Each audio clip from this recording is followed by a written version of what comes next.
Bonjour à tous, attachez vos ceintures, aujourd'hui nous quittons la France, mais bon pas trop loin puisque nous allons en Hollande, autrement dit les Pays-Bas, qui portent très bien leur nom puisque c'est un pays plat, plat, plat. En hollandais, ce pays s'appelle Nederland, Neder pour bas et land pour pays. Pour vous emmener, j'ai choisi un petit hydravion léger, un modèle Icon A5. Il vole tout doucement pour bien profiter du paysage, et comme il y a de l'eau partout en Hollande, on peut se poser facilement en cas de panne moteur, on n'est jamais trop prudent, même dans un simulateur. Décollage de l'aéroport international Schiphol d'Amsterdam, qui a une particularité, c'est celui d'afficher une altitude de -3 mètres. Et oui, en ce moment, on décolle sous le niveau de la mer. J'ai aussi laissé la météo réelle de ce fin avril début mai, d'où ce plafond de nuages avec quelques trouées de soleil, de quoi inspirer quelques maîtres flamands qui aimaient peindre des tableaux dans lesquels la lumière joue un rôle central. Bref, direction plein nord pour rejoindre Amsterdam, la capitale de la Hollande. On a de la chance, avec la dernière mise à jour de Flight Simulator, tout le centre-ville est en photogrammétrie, donc avec tous les bâtiments, du plus grand au plus petit, recréés identiques à la réalité grâce aux photos satellites prises sous différents angles. Certains monuments ont aussi été recréés à la main pour plus de détails.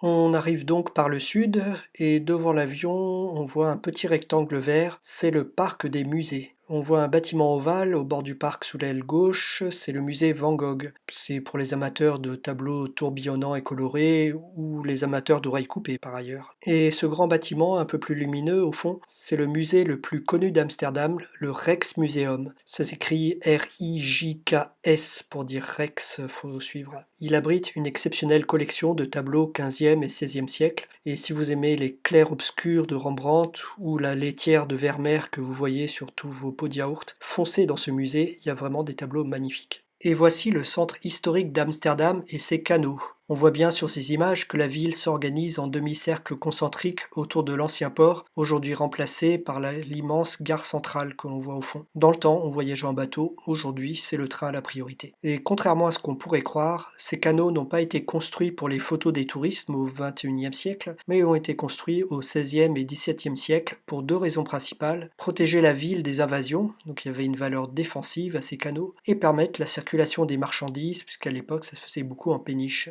Et en plus, comme les Hollandais adorent creuser des canaux un peu partout, et ben c'est bien tombé. Petit demi-tour au-dessus de la rivière Ey, qui s'écrit I-J, ça se prononce Ey, ça veut bêtement dire eau en néerlandais. Après ce virage, revenons plein sud sur le centre-ville en repassant au-dessus de la gare centrale qui a été construite donc à l'emplacement de l'ancien port. Sur la gauche, on voit apparaître une église assez lumineuse. Cette église, c'est la Oude Kerk. Vous aurez bien sûr traduit Oude pour vieille et Kerk pour église, donc c'est l'ancienne église d'Amsterdam. Sur notre droite, la place Dam, qui, comme tout le monde le sait, veut dire digue en hollandais. Et oui, quand un Hollandais ne creuse pas un canal, c'est qu'il élève une digue. Et l'imposant hôtel de ville qui est construit sur cette place Dam. Cet hôtel de ville a été entièrement construit sur pilotis. Allez, petit virage à droite, on va aller voir les canaux d'un peu plus près. Admirez quand même en passant la prouesse de ce simulateur d'avoir recréé toutes les maisons une par une en 3D, plus ou moins réaliste par rapport à la réalité, mais chaque maison a été reconstruite par rapport aux photos satellites. Bon, quand on regarde de près, c'est vrai que certaines façades bavent un peu les unes sur les autres, mais avouez que c'est quand même assez bluffant. Seuls les bâtiments qui ont été recréés à la main, comme le musée Rijksmuseum, la gare centrale, la Oude Kerk ou l'hôtel de ville, sont un peu différents, peut-être un peu trop lumineux, un peu trop propres par rapport à la réalité. Il faudrait les ternir un peu pour leur donner plus de réalisme. Allez, puisqu'on est dans un simulateur, on va pouvoir s'amuser un petit peu en allant voir ces canaux d'un peu plus près. Et puis de toute façon, comme on a un hydravion, au pire, si on tombe dans l'eau, on flottera toujours.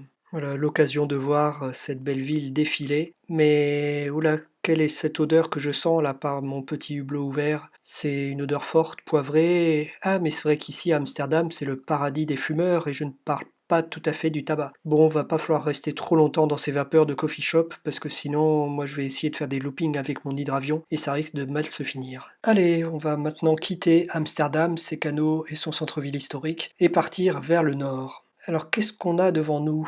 Est-ce que c'est la mer? Eh bien non, c'est un lac d'eau qui n'est pas salée, c'est le Markermeer, en français le lac de Marken. Cette zone a été un grand bras de la mer du Nord jusqu'à ce que les Hollandais construisent au XXe siècle deux longues digues pour séparer la mer du Nord de ce qui est maintenant deux immenses lacs, le Markermeer qu'on voit devant nous et l'IJsselmeer qui est au loin. Je vous propose maintenant de suivre un peu les rives de ce Markermer vers le nord pour aller voir ces fameuses digues qui séparent les flots entre la mer et les lacs. Devant nous, deux villes qui se touchent et qu'est-ce qu'on sent par la fenêtre? Ah, cette fois ce n'est plus une odeur d'herbe d'Amsterdam, mais c'est une délicieuse odeur de pied.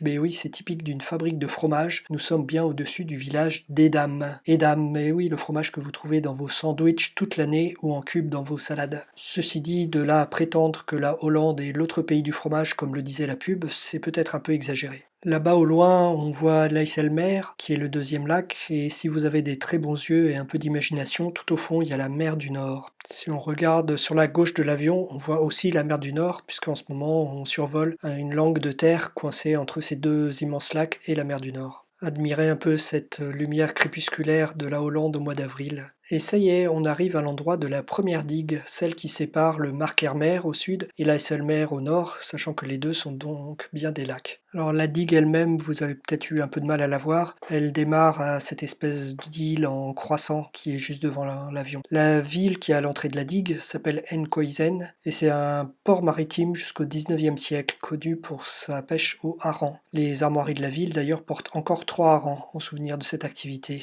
Mais depuis la construction de la digue en 1932, les habitants, ils ont plus grand-chose à faire côté mer, puisqu'il n'y a plus de mer, il n'y a plus que des lacs. Et du coup, ils se sont intéressés un peu plus côté terre, et c'est devenu un gros centre de culture et de négoce de fleurs. Enkhuizen possède aussi un très intéressant musée de plein air auquel on accède via un bac qui part de ce petit port qu'on voit au départ de la grande digue à gauche des éoliennes. Dans ce musée, on se promène dans des vieux bâtiments réaménagés comme dans le temps. Les enfants peuvent se déguiser en costumes d'époque, des animateurs en tenue expliquent les anciens métiers et pour les plus courageux, vous pouvez goûter le fameux hareng fumé traditionnel.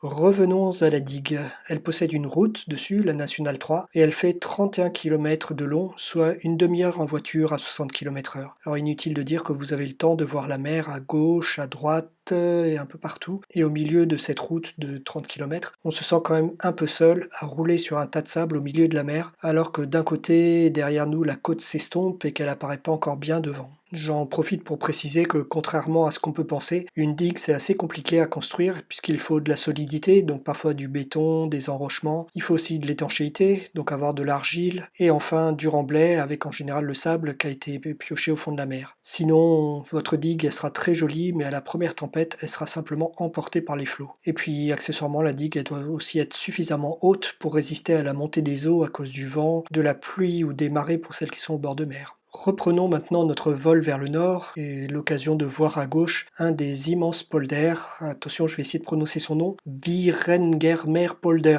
Ouf. Un polder, ce sont des terres gagnées sur l'eau par pompage. Donc en fait, là, ce qu'on voit devant l'avion, c'est un fond de mer avec une digue qui sépare l'eau de la terre, mais le fond de la mer et la terre sont à la même hauteur. La seule chose, c'est que à droite, il y a 5 ou 6 mètres d'eau, et heureusement qu'il y a une digue pour empêcher cette masse d'eau de déferler sur les champs cultivés à gauche. On peut donc dire qu'en toute logique, les Hollandais cultivent le fond de la mer. Devant l'avion, on voit que cette digue est toute droite, mais il y a comme un petit hic, un endroit avec un décrochement côté lac, comme une erreur de crayon sur ce trait bien droit. Et bien en fait cet endroit, il a une histoire. En 1945, 2 semaines avant leur capitulation, les Allemands ont dynamité la digue à cet endroit pour inonder justement toutes les terres qui sont à gauche. Et la force de l'eau à travers la brèche a tellement creusé le sol sablonneux qu'il a été ensuite impossible de reconstruire la digue au même endroit. D'où ce décroché pour construire la digue à un endroit où le sol était encore intact, et le fait qu'on voit bien 2 petits étangs à l'endroit où il y a eu l'explosion en 1945. Et ça y est, on arrive au bout de ce deuxième lac depuis Amsterdam, le lac de l'Ijsselmeer.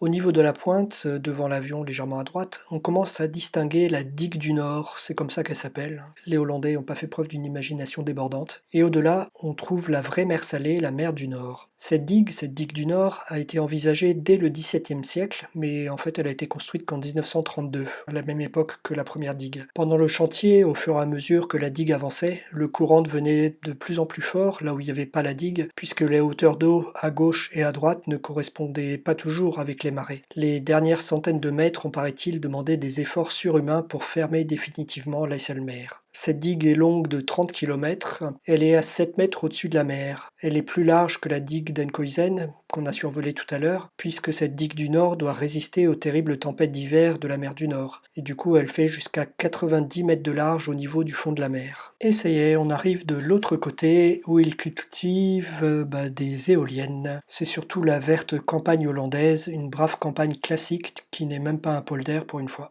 Terminons maintenant par une longue descente plein sud. On retrouve rapidement d'autres immenses polders construits le long de l'Eisselmeer au XXe siècle, reconnaissables à leur grand champ rectangulaire et parfaitement régulier. C'est vraiment la rationalité géométrique à l'œuvre. Mais d'ailleurs, qu'est-ce qu'il y a devant nous, ces arbres anarchiques qui cassent la belle géométrie? Avoir des grands arbres sur un polder récent, c'est pas très possible. En fait, effectivement, il s'agit d'une ancienne île, l'île de Schokland. Il y a 100 ans, cette île était au milieu de l'eau, avec un petit hameau et un port de pêcheurs. On devine encore le port sous l'aile de l'avion à droite, et il existe encore au milieu des champs pour le plaisir des touristes aujourd'hui. Et ça y est, là, on arrive déjà au bout de cette ancienne île, et revoici le polder, c'est-à-dire le fond de la mer transformé en champs cultivés et ces champs géométriques qui s'étendent jusqu'à la prochaine digue. Maintenant, petit virage à droite et direction sud-ouest pour finir notre voyage du côté de Rotterdam, la deuxième ville de Hollande, plus au sud que Amsterdam. Le fait d'aller vers l'ouest, on retrouve la mer du Nord à l'embouchure de la Meuse, qui est aussi l'embouchure du port de Rotterdam. Comme on le voit bien devant, le port a été agrandi jusque dans la mer avec une partie appelée Maasvlakte, la plaine de la Meuse. On est à 30 km de la ville de Rotterdam qui est à gauche, mais ces 30 km sont construits avec une multitude de terminaux spécialisés par type de marchandises. Rotterdam est le premier port européen, le 9e au rang mondial après 7 ports chinois et le port de Singapour. Il accueille des cargos géants, des pétroliers, du transport de vrac, des voitures importées, du gaz, tout ce que vous pouvez imaginer comme marchandises. Certains porte-conteneurs transportent jusqu'à 10 000 conteneurs et font plusieurs centaines de mètres de long, comme celui qui a bouché le canal de Suez il y a quelques semaines. Et voilà, 40 km de zone portuaire non-stop. Bon, maintenant on découvre que quand les Hollandais ne construisent pas des canaux ou des digues, c'est qu'ils construisent des ports géants. La ville de Rotterdam elle-même, qu'on a en dessous de l'avion, a relativement peu d'intérêt historique parce qu'elle a le triste record d'avoir été bombardée par les Allemands en 1940 et par les Alliés en 1943. Du coup, il reste presque plus rien de l'ancienne ville et tout son intérêt est justement dans l'architecture moderne et innovante ainsi que dans quelques musées intéressants. Devant l'avion, un petit peu au-dessus, on voit le pont Erasme datant de 1996. Il a été surnommé le Cygne par les habitants en raison de sa forme assez élégante et de sa couleur blanche. Pour finir, éloignons-nous de toute cette zone urbaine pour rejoindre à quelques kilomètres à l'est de Rotterdam le spot touristique du coin, les 19 moulins de Kinderdijk, littéralement la digue des enfants, qui est inscrit au patrimoine de l'UNESCO. Non pas la digue, mais les 19 moulins. Et la chance, ces moulins ont tous été recréés sur le simulateur et c'est de toute beauté. Alors pourquoi tous ces moulins? Eh bien pendant longtemps, le vent a été la principale source d'énergie pour vider les polders et ces moulins étaient là pour capter cette énergie. Les premiers grands polders datent du XIVe siècle et à l'époque pas de pompe diesel ou de pompe électrique pour vider l'eau des polders, par contre des moulins en série comme ceux-ci. Voilà, on arrive à la fin de cette découverte de la Hollande et de ses canaux et comme on est en hydravion, on va profiter pour se poser sur le canal. Bon, je suis pas sûr que ce soit autorisé dans la vraie vie mais je dirais que je comprends pas le hollandais et comme ça on pourra aller visiter les moulins tranquillement à pied. Si cette vidéo vous a plu, n'oubliez pas de cliquer sur le petit pouce j'aime en bas, de vous abonner ou de faire un petit commentaire. Vous pouvez aussi voir mes autres vidéos, ceux des régions françaises ou l'île de la Réunion. Et oula, pendant que je parle, je regarde pas trop ce que je fais et j'améris un peu n'importe comment. Mais bon, tant pis. Allez, bonne visite des moulins et à bientôt!